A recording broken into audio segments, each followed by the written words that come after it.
అందులో డౌట్ లేదు, సర్వేలన్నీ కూడా కాంగ్రెస్ పార్టీ కొంత పెరిగినాయని చెప్తా ఉన్నాయి. కానీ మోదీ గ్రాఫ్ ని తగ్గించేంతగా రాహుల్ గాంధీ గ్రాఫ్ పెరగలేదు. ఇందాక కృష్ణమూర్తి గారు కూడా చెప్తున్నారు, రాహుల్ గాంధీకి కొంత అవగాహన పెంచుకోవడానికి ఉపయోగపడదు, కానీ అది పెద్ద పార్టీని పూర్తిగా అధికారంలోకి తెచ్చేంతగా రాహుల్ గాంధీ పాదయాత్ర ఉపయోగపడలేదు అనేటువంటి మాటలు వినిపిస్తా ఉన్నాయి. దీనిపైన ఏమంటారు?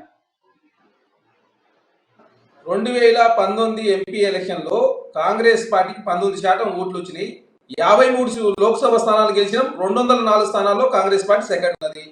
కానీ నిన్న సర్వేలో కాంగ్రెస్ పార్టీ 10% ఓట్లు పెరిగి దాదాపు 28% ఓట్లతో కాంగ్రెస్ పార్టీ ముందుకు పోతుంది. అంటే గతంలోకి ఇప్పటికి 10% ఓట్లు పెరిగినాయి.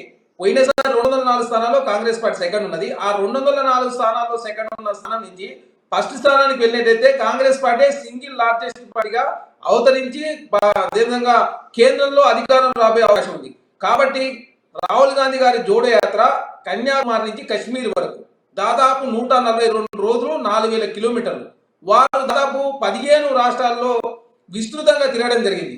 వారు ప్రజా సమస్యలు తెలుసుకుంటూ ప్రజల మధ్య వైషమ్యాలు ఏ విధంగా భారతీయ జనతా పార్టీ క్రియేట్ చేస్తా ఉంది, రాష్ట్రాల మధ్య ఏ విధంగా పంచాయతీ పెడతా ఉంది, కుల మధ్య మతాల మధ్య ఏ విధంగా చిచ్చు రేపుతా ఉందనే విషయాన్ని చాలా స్పష్టంగా జనాలకు తీసుకోవడం ద్వారా రాహుల్ గాంధీ గారి జోడో యాత్ర ద్వారా 10% మాత్రం ఓట్లు పెరిగిన మాట వాస్తవం. అదేవిధంగా రాహుల్ గాంధీ గారి జోడో యాత్ర తర్వాత హిమాచల్ ప్రదేశ్